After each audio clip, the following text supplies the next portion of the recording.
जैसे कोई भी किसान अपना अगर खेत भरना चाहता है तो उसमें 25% सहयोग राशि हम लोग देंगे।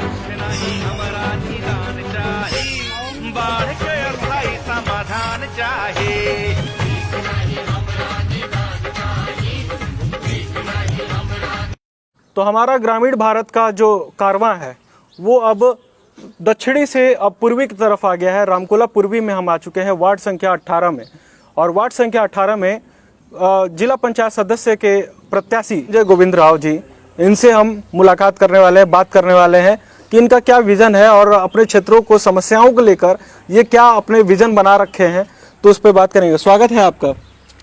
धन्यवाद आपको। सबसे पहले आप अपने शब्दों में हमारे दर्शकों को इंट्रोडक्शन अपना दे दीजिए। मैं मृत्युंजय गुंदराव सन श्री रामजी गुंदराव ग्राम पत्थरदेवा का वार्ड नंबर 18 से जिला पंचायत का प्रत्याशी हूँ और जिला पंचायत का चुनाव लड़ रहा हूँ।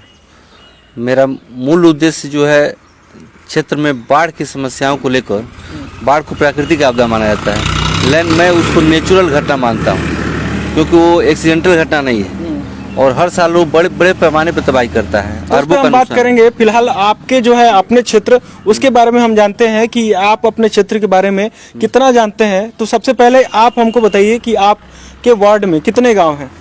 20 गाँव है। 20 गांव है। हाँ। तो इस 20 गांव में, इस 20 ग्राम सभा में हमको 3 का नाम हमको बता दीजिए। पत्थरदेवा है, खैटवा है, मांडेरा है, अमडरिया है। तो अमडरिया में बता दीजिए, हमें किसी टोले का नाम बता दीजिए। अमडरिया में पिपडिया है। तो आप अमडरिया में विजिट किए हैं, आप घूमे होंगे। हाँ, घूमे। तो अमडरिया में सबसे बड़ा समस्या क्या दिखता है वहाँ पर?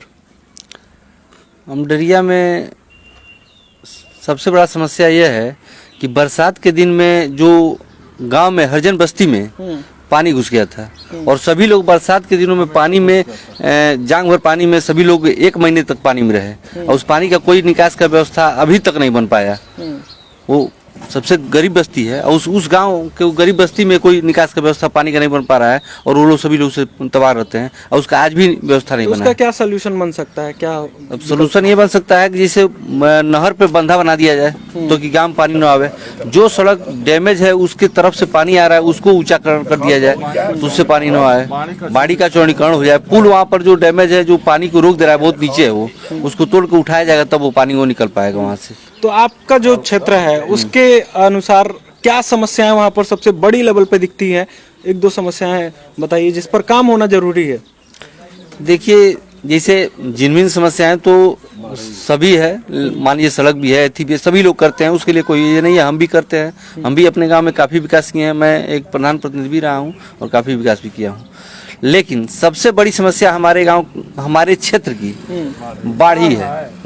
बाढ़ से बड़ा कोई समस्या नहीं है। तो बाढ़ पे अगर आते हैं तो आपके लोग बताते हैं कि बाढ़ पर आपका बहुत ही बड़ा विजन है और इसको बड़े स्तर पर अगर लेकर जाया जाता है तो उसमें कुछ डेवलपमेंट, कुछ सुधार होने की चांसेस है। तो उस पर हम थोड़ा सा बात करेंगे। बहुत बड़ा सुधार होने के चांसेस है। जैसे इसमें करोड़ों नहीं अरबों का नुकसान हो रहा है और हर साल हो रहा है, बहुत बड़े पैमाने पर हो रहा है।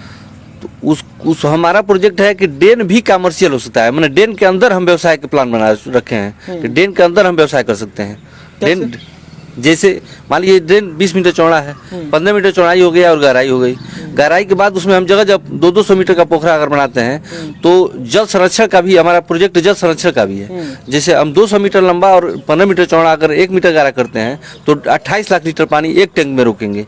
और मान लीजिए अगर जैसे एक गाँव में 5 टैंक बना देते हैं, रिजर्वायर बना देते हैं, तो 5 टैंक के हिसाब से हम 1.5 करोड़ लीटर पानी रोक लिए, जो गाँव का पूरा 1 साल का खर्च के बराबर होगा। और वहाँ वो जल देगा। जैसे नाला तो पानी ले गिरा देता है जो समुद्र में चला जाता है, इसका हमारे पास कोई उपयोगिता नहीं हो पाता है और 8 महीने ड्रेन खाली रहता है और उसमें पानी जल संरक्षण भी हो जाएगा, उसके अंदर व्यवसाय भी हो जाएगा, भी थोड़ा सा बढ़ेगा, जल स्तर भी उठाना है, मछली पालन वगैरह भी हम वहाँ पे कर सकते हैं। सबसे पहला प्राथमिकता हमको किसान को बचाना है और किसान के बचाने के बाद से तब उसमें जल संरक्षण को भी बचाना है। जैसे जल न रहे तो किसान भी रह के बेकार हो जाएगा और किसान न रहे तो फिर जल रह के क्या काम करेगा।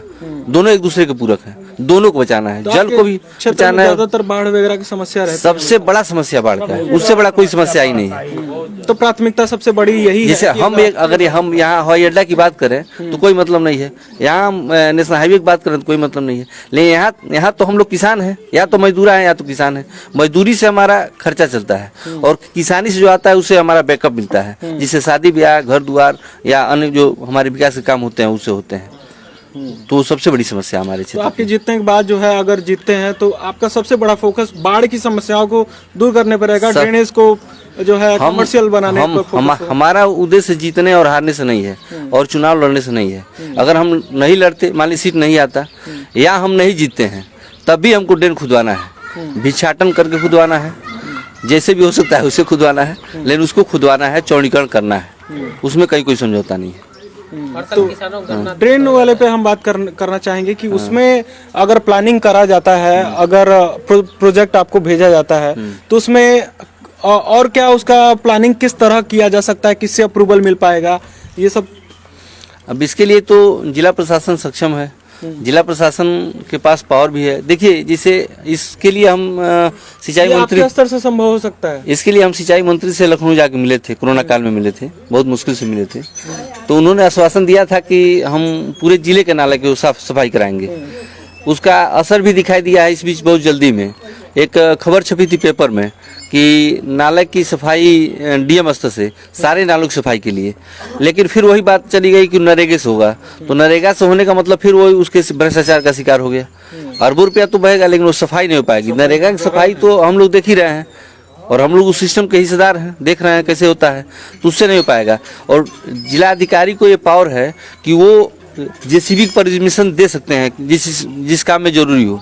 तो उसमें अगर ऐसा करते को 40% या 60% जेसीबी का परमिशन दे देते, 60 40 दे देते, 40 अगर जेसीबी को परमिशन दे दे और 60 लेबर का परमिशन दे दे, तभी वो लेबर लगा के, जितना लेबर लग रहा है उतना लेबर लगेंगे, उनका रोजगार तो मिलेगा। लेकिन उससे विधिवत कटिंग हो जाता। जब तक ड्रेन चौड़ा नहीं होगा, हमको घास झाड़ने से मतलब नहीं है, ड्रेन की चौड़ाई से मतलब है और गहराई से मतलब है, ताकि स्टोरेज हो पाए, नहीं पानी का तेजी से निकास हो पाए। और स्टोरेज तो हम उस नाले में करेंगे ना, उस स्टोरेज तो उस नाले में करेंगे, हम नाले के अंदर करेंगे। हर हाल में हमको उसको जल संरक्षण हमारा मेन मुद्दा है, जल संरक्षण और किसानी हमारा। इनका जो भी मुद्दा है, अलग अलग मुद्दे हो सकते हैं, लेकिन ये मुद्दा काफी ज्यादा महत्वपूर्ण हो सकता है कि अगर इस पर कार्य हो सकता है, अगर इस योजना पर, इस आइडिया पर इनोवेटिव कुछ काम हो सकता है, तो ये भारतीय स्तर पर, देश के स्तर पर बहुत ही शानदार कार्य होगा, जिसमें छोटे छोटे हम सरकार का प्रोजेक्ट है किसानों को आय दूना करना।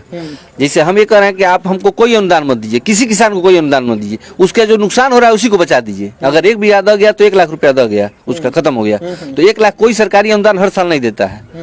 तो हमारा नुकसान ही बच जाए तो हम राजा हैं। मान ली हमारा 10 एकड़ दह गया, 10 एकड़ दह गया तो कम से कम 12-13 लाख रुपया का दह गया। तो 12-13 लाख रुपया कौन सरकार हमको कौन व्यवस्था दे देगी? तो इसलिए हमको नुकसान को रोकना है। हम नुकसान को बचा लेंगे तो हम माले माल है, किसान हमारे यहाँ का माले माल है। तो हमारे साथ और भी लोग बैठे हुए हैं, इनसे हम थोड़ा सा जानते हैं कि इस क्षेत्र की जो समस्याएं हैं और इस पर जो इनका आइडिया है उस पर कितना काम हो सकता है। यहाँ पर जो बाढ़ की समस्या है उसको आप कैसे देखते हैं? जी, यहाँ पर बाढ़ की जो समस्या है वह भयंकर समस्या है। यह मैं 2005 में मैं जब बीडीसी था, उस समय रामू द्विवेदी एमएलसी भी हुए थे। उस समय भी मंच से मैं यह बात उठाई थी कि सोमल ड्रेन बोलता है, सोमल ड्रेन और बाड़ी दोनों की गहराई करा दिया जाए, सफाई हो जाए, और 2 पुल है इसके बीच में, उसका बेडवार अगर तोड़ दिया जाए तो हमारे सोमल ताल में गेहूं होगा हर साल। यह बहुत बड़ी हमारी समस्या है और मैंने ही मृत्युंजय जी को कहा कि यह चीज आप उठाइए और लेके चलिए। अगर यह चुनाव जीते चाहे न जीते उसकी बात नहीं है, लेकिन हम लोग एक कमेटी जरूर बनाएंगे कि कमेटी के हिसाब से, अपने हिसाब से इस ड्रेन की खुदाई कराएंगे। जैसे जो मिट्टी भी लाता है बाहर से, उसको यह कहा जाएगा कि आप ड्रेन से ही मिट्टी निकालिए और अपना खेत भरिए, खलिहान भरिए, चाहे जो भी भरिए, उसके बीच से निकालिए कि वह गहरा भी होगा। और उस समय हम लोग चंदा लेकर के चाहे जैसे भी होगा 25-50% उसको सहयोग भी किया जाएगा। अगर उसको 200 रुपये टाली अगर पड़ता है अपने घर ले जाने में उस मिट्टी को निकाल के, तो उसमें 50 रुपया पर टाली हम लोग अपने चंदे से चाहे जैसे भी होगा दिया जाएगा, कि किसानों का भी उत्साह बढ़े और उसमें से मिट्टी निकाल के नाले की सफाई। तो यहाँ इस क्षेत्र के बाढ़ की समस्याओं को दूर करने के लिए जो नेताजी हैं उनके नेतृत्व में यहाँ के लोग काफ़ी ज़्यादा एक्टिव हो चुके हैं, और चाहे उनका कहना है, दृढ़ संकल्प के साथ उनका कहना है कि अगर वो चुनाव जीतते हैं या हारते हैं इससे मतलब नहीं होगा, चंदा लेकर जैसे भी कैसे भी ड्रेनेज की खुदाई जो है करवाई जाएगी और यहाँ का बाढ़ की समस्याओं के लिए एक पहल किया जाएगा। हमारे साथ और भी लोग कुछ जुड़े हैं, उनसे भी हम बात करते हैं। आप इस क्षेत्र में अन्य क्या समस्या देखते हैं जो जिस पर काम होना जरूरी है? काम तो होना चाहिए, ड्राइंग के वजह से ही हम लोग का फसल दह जा रहा है, और ये मृत्युंजय गोविंदराव गट्टू वो बहुत बढ़िया समस्या लेके आए हैं, इसी करके हमारा गांव सारा इनका समर्थन कर रहा है, हम लोग उनके साथ हैं। ये बहुत बड़ी समस्या है ड्राइंग। तो और कोई भी प्लानिंग, आपका प्लानिंग काफी अच्छा लगा हमें। एक और जैसे और हम इस तरह प्लान का बनाए कुछ हैं, एक योजना तैयार किए हैं। जैसे गुजरात सरकार का एक स्कीम है सुजलाम सुफलाम योजना, जैसे उसमें सरकार वहाँ देती है, चूंकि वो सरकार है तो 60% वो देती है और 40% पब्लिक का लगता है। और जैसे उसका शर्त है कि आप नाले से मिट्टी उठाएंगे, माने किसी जलाशय से मिट्टी उठाएंगे और अपने खेत को भरेंगे। उस स्कीम को हम लोग अपने स्तर से लॉन्च कर रहे हैं। जैसे कोई भी किसान अपना अगर खेत भरवाना चाहता है तो उसमें 25% सहयोग राशि हम लोग देंगे, और उसमें उसका शर्त यह है कि वो नाले से ही मिट्टी उठाएगा। तो उससे ये फायदा होगा कि नाले की मिट्टी हट जाएगी और खेत उसका ऊंचा हो जाएगा, जिस उसमें भी हम लोग सहयोग करेंगे। और ये हमारा खास बात ये होती है कि इस तरह नाले से जो निकाला जाता है तो वहाँ पर उर्वरता क्षमता भी बढ़ जाती है उससे, तो उसका भी लाभ उसको किसान को मिलेगा। मैंने हमको हर हाल में किसान को बचाना है, ये हमारी प्राथमिकता है। बाकी जनरल जो सड़क का और इसका जो भी काम है तो मान लीजिए होना ही होना है। आखिरी में हमारे और दूसरा एक और जो काम है, जिसे खेदू छपरा से और सिसवनिया तक एक पिच जो 5 साल से अधूरा पड़ा हुआ है और आज तक नहीं, तो उसमें जो है उसको भी हम लोग आपको बता दें, हमने वो खबर आज ही करी है। अच्छा। और वो आज पब्लिश होने वाला है, तो हमारे दर्शक अच्छा, आज बैठ का वहाँ पर। हाँ, तो हम जैसे वो हमारा मन वो भी है, स्थानीय लोगों का कहना है कि वहाँ पर बहुत पहले पत्थर गिरा हुआ था, लगभग 5 साल पहले, और वो पत्थर फिर धीरे धीरे लोप हो गया उसका, फिर दोबारा पत्थर गिरा है 1 साल पहले और पूरा सड़क अधूरा पड़ा है। तो उस सड़क को भी मन हर हाल में जैसे भी हो सकता है, जिस तरह भी होगा उसको बनवाना प्राथमिकता है। उसके लिए हम लोग आवाज उठाएंगे, लड़ेंगे, उसके लिए जो भी होगा। किसान सम्मान निधि भी अभी तमाम लोगों का बाकी है, जो उसमें सब चीज़ सही है लेकिन उसके बावजूद पैसा नहीं आ पा रहा है। उसके लिए भी हम काफ़ी प्रयासरत हैं कि जिसका जिसका बाकी है उसका मिल जाए, सबको मिल जाए। तो हर बिंदु पर फोकस है, हर बिंदु पर ध्यान है। जो भी समस्या आ रहा है उसको नोट किया जा रहा है और उसका समाधान हर कीमत पर किया जाएगा। तो आखिरी में जो है आपको दर्शकों से जो कहना है, आपके क्षेत्र के जनता से जो कहना है, आप कह सकते हैं, आपका मंच। हम तो क्षेत्र के जनता से अपील करेंगे हाथ जोड़कर कि सभी लोग हमारा सहयोग करें। और हम चूंकि बगल के गांव के हैं और हमने जो काम किया है वो एक ऐतिहासिक काम है क्षेत्र में। जो भी सड़क का, चाहे जो भी विकास का काम, जो भी हमारे यहाँ शौचालय बना है, चाहे सड़क बना है, वो लगभग जिले स्तर पर टॉप पे है। तो उसके हिसाब से हम क्षेत्र का भी विकास करेंगे और सभी लोग हमारा सहयोग करें। जिला पंचायत में हम सबके लिए जो भी संभव होगा, जो भी काम होगा, उसके लिए हम खड़ा रहेंगे। तो बाकी आपको ढेर सारी शुभकामनाएं हैं। ठीक है, और आप धन्यवाद, नमस्कार।